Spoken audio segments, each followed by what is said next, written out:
Alhamdulillah, kita bersyukur pada Allah. Sampai pagi ini kita masih berikan cahaya iman. Kita masih diberikan kekuatan iman. Kita yang hadir pagi ini adalah kita yang mempunyai iman yang kuat. Dengan iman yang kuat kita selalu mengisi, mendatangi masjid kita yang megah ini dalam rangka untuk beribadah dan juga menambah ilmu kita setelah subuh ini. Kita bersyukur pada Allah dengan kemauan yang tinggi. Kita menghadirkan diri kita di rumah Allah ini dalam rangka ibadah padanya. Salawat salam kita berikan pada junjungan kita Nabi Muhammad sallallahu alaihi wasallam. Allahumma sholli ala Muhammad wa ala ali Muhammad. Bapak Ibu sidang jemaah subuh yang dirahmati Allah. Pada pagi ini pembahasan kita adalah antara iman dengan ilmu. Iman dan ilmu. A'udzubillahi minasyaitonir rajim. Bismillahirrahmanirrahim.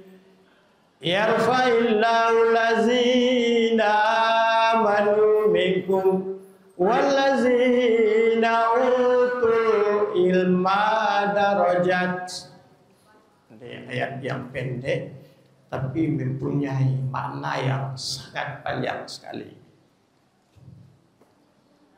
Allah katakan pada kita, Allah mengangkat derajat. Yang pertama, beriman. Jadi derajat kita manusia ini diangkat oleh Allah, Bapak Ibu. Kalau manusia mengangkat derajat awak, selantas hilang. Ya udah Pak. Kalau manusia mengangkat derajat kita, hilang, bisa hilang selantas. Sebab derajat manusia itu, kalau manusia yang mengangkat derajatnya, itu tidak akan abadi. Tidak pernah abadi. Kalau dia menjabat wali kota, habis wali kota, habis derajatnya. Iya Pak? Iya Tuhan. Diangkat menjadi anggota DPR, habis anggota DPR, habis enggak derajatnya. Habis tuh, tidak ada orang menghargai, apalagi masuk tugasnya itu ini tidak berbakti pada masyarakat. Habis masuk derajatnya itu dilihat oleh orang. Tapi dalam hidup ini sidang jemaah, bagaimana diri kita, Allah yang mengangkat derajat kita, bukan manusia. Bukan manusia. Kalau manusia mengangkat derajat awal, satu saat akan hilang derajat itu. Kita lagi kadangkala mendapat kehinaan. Kadangkala kita rendahkan diri kita oleh orang. Kadangkala kita tidak dihiraukan orang. Kadangkala kita tidak lagi dipedulikan oleh masyarakat. Karena derajat kita sudah habis. Yang mengangkat derajat kita manusia, itu tidak akan abadi. Bapak, Ibu, bagaimana diri kita bisa Allah mengangkat derajat kita? Apabila Allah mengangkat, maka kita dalam hidup di atas dunia ini selalu dihargai oleh orang lain. Kenapa? Karena Allah yang mengangkat derajat kita. Itu adalah semuanya itu tidak akan pernah sirna.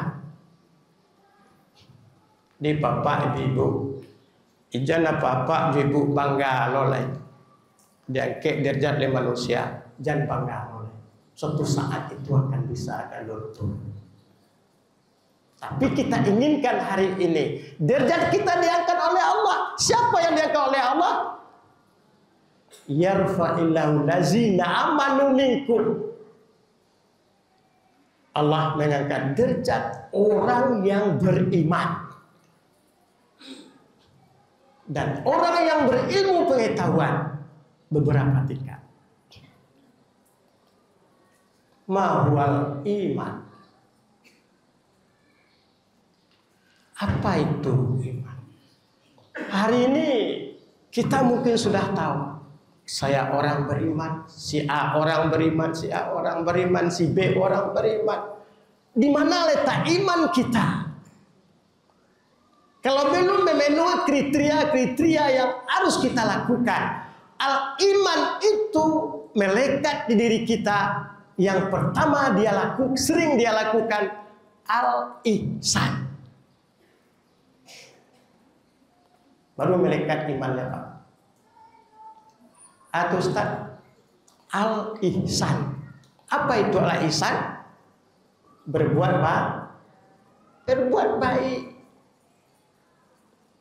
Dia selalu berbuat baik, dia menebarkan kebaikan kepada orang, dia menyuruh orang berbuat baik, dia mengajak orang berbuat baik. Itu al-ihsan dia itu. Dia tidak pernah menghina orang, dia tidak pernah mencaci orang, dia tidak pernah menyudutkan orang. Dia beriman. Dia tidak pernah menganggap dirinya baik, menganggap dirinya lebih hebat, menganggap dirinya orang berilmu. Dia tidak pernah seperti itu. Dia tidak bangga dengan dirinya. Dia tidak sombong dengan kekayaannya. Baru beriman dia. Kalau masih ada dalam jiwanya merasakan diri, membanggakan diri, kesombongan, belum dia beriman. Itu kita rasakan, Pak. Sebab orang yang sholat itu belum tentu dia orang beriman. Kenapa? Karena ada kriteria yang harus dia lakukan untuk mencapai keimanan yang penuh, yang kuat itu. Al-ihsan. Di mana barado berbuat baik, menolong orang, suka dia membantu orang lain. Di mana dia tinggal, dia orang senang sama dia. Apabila dia bicara, orang mendengarnya senang. Itu yang beriman tuh, Pak. Itu yang beriman tuh. Keluar kecilnya senang orang menangah. Itu beriman tuh. Ada orang keluar kecilnya, orang susahnya, gelisah orang menangah bicaranya. Belum lagi beriman. Kita kaji masalah keimanan tadi. Maka kita untuk menjaga keimanan yang sudah ada pada diri kita itu, maka al-ihsan, berbuat baiklah. Jangan ditunda-tunda. Sudahkah dia berbuat baik? Sudah. Dia selalu berbuat baik kepada orang lain. Dia tidak mau mencelakai orang. Dia suka memberikan nasihat kepada orang. Dia dikucilkan oleh orang, dia tidak akan marah. Dia merasakan sabar hidupnya. Ini dia beriman. Jadi menanamkan atau mempertahankan iman yang ada pada diri kita, Bapak Ibu, itu kita butuh. Apa yang kita butuhkan? Butuh kesabaran hidup kita. Butuh kesabaran hidup kita. Al-ihsan sudah kita tebarkan dalam kehidupan kita. Sudahkah kita berbuat baik? Sudah. Ada lagi. Yang kedua, apa?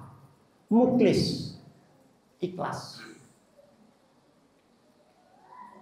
Apa jabatan kita, baik seorang RT, RW, segala macamnya, dia ikhlas. Dia berbuat baik pada masyarakat, tapi timbul keikhlasannya. Dia mengurus masyarakat, dia ikhlas. Dia memberikan bantuan ke masyarakat, dia memberikan bantuan ke masjid, dia ikhlas, tidak ada embel-embel yang lain. Baru dia beriman. Tapi kalau masih ada ujung baru, kalau tidak diambung sajik sakinah itu bantuan itu, alur itu Pak. Alur itu, alur beriman itu lah. Kok masih nyusabui kebaikannya pada orang, kalau tidak diambung itu harus sajik sakinah itu bantuan itu dong. Bantuan mau banyak di sini Pak. Tio hari kerayo bulan puasa sekian bantuan kewajiban. Cuma kita membantu bapak ibu kalau itu disebut. Maka orang yang beriman jauh dari sana dia. Dia jauh dari sana. Kenapa? Karena dia membantu itu ikhlas, mukhlisin. Dia ikhlas kepada Allah, mengharapkan ridho Allah. Dia memberikan bantuan, dia harap dengan ridho Allah. Dia berikan sumbangan, dia juga harap dengan ridho Allah. Bukan dengan dilihat orang lain, bukan dia ria kepada orang, tapi dia harap ridho Allah. Bagaimana menanamkan jiwa yang seperti itu dalam hidup kita? Menanamkan jiwa ikhlas terhadap diri kita. Kadang-kala kita bisa juga Pak, sudah kita berikan bantuan. Adota desik jati awak ibu, haden malih bagi bantuan dan kasih tuh. Karena gini. Kalau kita berikan bantuan itu, tidak ada embel-embelnya, ikhlas saja. Baru disebut dengan beriman. Ihsan, sudah berbuat baik kepada orang, sudah berikan bantuan kepada orang, sudah menolong orang, dia mukhlis, ikhlas karena lillahi ta'ala, bukan karena apa-apa. Itu dia orang beriman. Itu yang harus kita tanamkan ke dalam jiwa kita masing-masing sebagai orang yang taat beribadah, orang yang taat menyembah Allah. Kemudian innamal mu'minuna allazina iza dzukirallahu wajilat qulubuhum wa iza tuliyat alaihim ayatu zadatuhum imanan wa ala rabbihim yatawakkalun. Surya orang beriman itu adalah apabila sebut nama Allah tersentuh batinnya, sebut nama Allah tersentuh jiwanya. Sesibuk apapun hidup kita, sesibuk apapun pekerjaan kita, Allah sudah memanggil, tinggalkan semua pekerjaan, tinggalkan semuanya. Inilah cirinya orang beriman itu. Sesibuk apapun pekerjaan kita, apapun kita lakukan, kalau panggilan Allah itu nomor satu dalam hidupnya, baru dia beriman. Baik dia di kantor, baik dia di sekolah, baik dia bekerja di perusahaan, kalaulah panggilan Allah itu datang, semua pekerjaan dihentikan, dia bersegera untuk beribadah karena itu panggilan Allah, baru dikatakan beriman dia. Tapi kalau masih dia lalaikan, masih dia sibuk, masih dia punya pekerjaan, ini sudahkan sedikit lagi, selesaikan sedikit lagi, hari jam 1 lewat 1/4 sampai setengah 2, sampai jam 2, baru zuhur kita kerjakan. Kita sudah termasuk orang-orang yang tidak lagi memahami tentang keimanan tadi. Bapak Ibu, meresepki energi yang keluar dalam jiwa kita itu energi iman, jangan energi nafsu. Tapi Bapak, hidup kita ini kalau energi iman yang keluar dari jiwa kita, maka hidup ini akan terasa indah. Kalau energi nafsu yang keluar dari jiwa kita, maka semuanya tidak akan selesai. Keluarkan energi keimanan dalam kehidupan kita, apapun pekerjaan kita. Pak Ibu sidang jemaah subuh yang dirahmati Allah. Maka orang-orang tadi mengatakan dia merasakan panggilan Allah, azan segala macam, semua pekerjaan dihentikan. Dia merasakan kebutuhan. Pak Ibu, ibadah, sholat, jangan dikatakan kewajiban. Tapi ibadah, sholat, kebutuhan. Jangan dikatakan kewajiban. Ibadah, sholat bagi orang beriman itu kebutuhan, bukan kewajiban. Kita butuh makan, kita butuh minum. Begitu pula energi tubuh kita ini butuh dia ibadah. Kalau energi kita, jiwa kita butuh dia ibadah, mental kita butuh dia ibadah, makanya itu yang kita lakukan. Bukan sekedar gerak-gerik, takbir, salam, segala macam. Enggak, makna di balik yang kita lakukan itu adalah apa? Yang pertama, merubah tingkah laku manusia. Kalau manusia itu rajin ibadah, rajin dia sholat, maka tingkah laku mereka itu terpelihara. Ini dia yang harus kita keluarkan dalam jiwa kita, itu energi keimanan yang muncul dalam kehidupan kita sehari-hari karena kita orang yang rajin ibadah. Sidang jemaah subuh yang dirahmati Allah.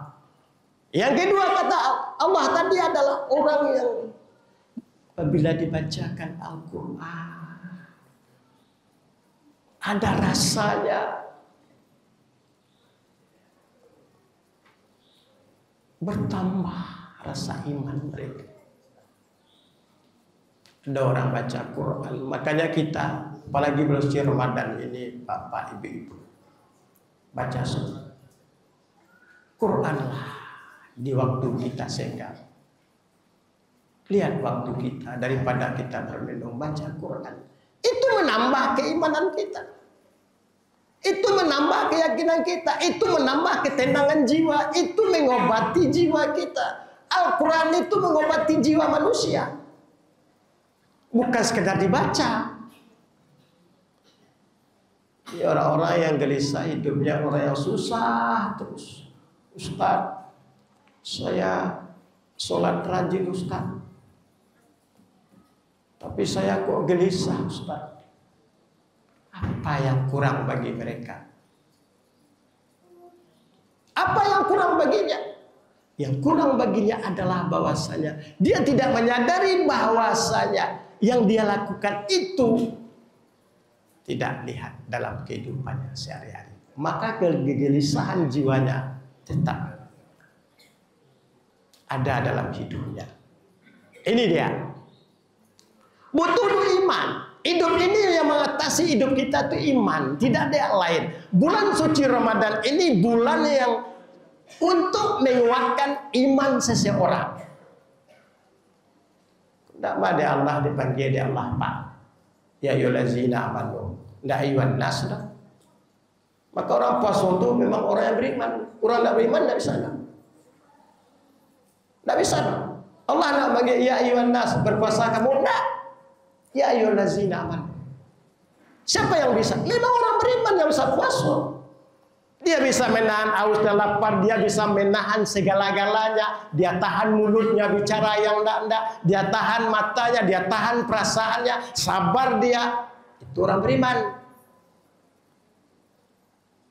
Kalau sekedar menahan haus lapar banyak orang bisa, tapi menahan segala-galanya yang bisa untuk merusak puasa. Dia butuh dia. Butuh apa? Butuh pengawasan diri. Bulan puasa Ramadan butuh pengawasan diri. Maka siapa dia? Dia orang beriman. Oke, Allah. Dikit lagi Bapak Ibu. Nah, baru Pak? Baru kan? Ambo esok kan nak kemari lemah sekali gue lemah. Esok lain lo orang lah. Oke, iman. Tadi Al-Qur'annya yarfa'illahu lazina amanu minkum wallazina utul ilma darajat. Kita sudah orang beriman, kita sudah orang taat kepada Allah. Ilmu. Allah angkat orang beriman, orang berilmu. Kenapa orang berilmu?